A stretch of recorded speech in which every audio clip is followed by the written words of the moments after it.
château de Sec, c'est une porte d'entrée pour la découverte du patrimoine, ou plutôt des patrimoines du Couserans et du parc des Pyrénées ariégeoises. On a souhaité dans ce château mettre en œuvre toute une série d'animations interactives pour que les gens puissent commencer à découvrir le patrimoine et on espère par ce biais leur donner envie de parcourir nos sentiers et nos vallées. L'objectif, c'est d'impliquer les visiteurs, c'est-à-dire qu'ils puissent eux-mêmes aller chercher l'information qu'ils désirent ou qu'ils vont découvrir au détour d'une petite animation, d'une maquette, d'une exposition temporaire. Le secteur ici, pour richesse première, que c'est probablement un des secteurs qui a eu récemment le plus d'analyses scientifiques plurielles. Remettant en hauteur, on le dit dans le panneau.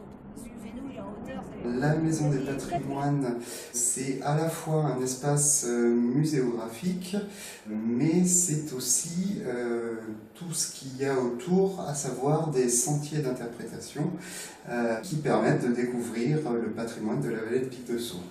Il y a effectivement tout un travail là-dessus de mise en scène de ce patrimoine pour que le visiteur puisse avoir une bonne photographie du territoire.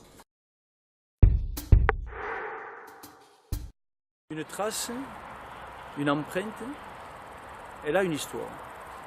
Et l'ichnologue, son métier, c'est d'essayer de retrouver l'histoire. Au pays des traces, on y trouve une multiplicité d'informations pour parler de cette science pluridisciplinaire qu'est l'ichnologie. Donc on va trouver des traces d'animaux. Les personnes qui viennent chez nous, on doit être un électrochoc positif qui permet de donner envie d'apprendre. On a créé ce lieu en faisant des aménagements qui permettent aux personnes de venir avec n'importe quel temps. L'idée au Pays des Traces, c'est que les ateliers soient participatifs au maximum. C'est effectivement un lieu qui doit être générateur d'une source de connaissances qui est liée au patrimoine au pluriel de notre territoire. Il y a plein de choses sur ce territoire qui sont vraiment particulières. Déjà, on a la richesse géologique, on est sur un site géologiquement hyper intéressant, avec beaucoup de restes paléontologiques qui ont été découverts, des fossiles et en particulier des fossiles de dinosaures. On a mis beaucoup de fossiles originaux qu'on peut toucher. Et puis on a aussi mis en place différents ateliers de fouilles où l'idée aussi c'était de rendre acteurs les gens pour qu'ils découvrent ces fossiles et cette histoire du vivant de façon assez ludique et interactive.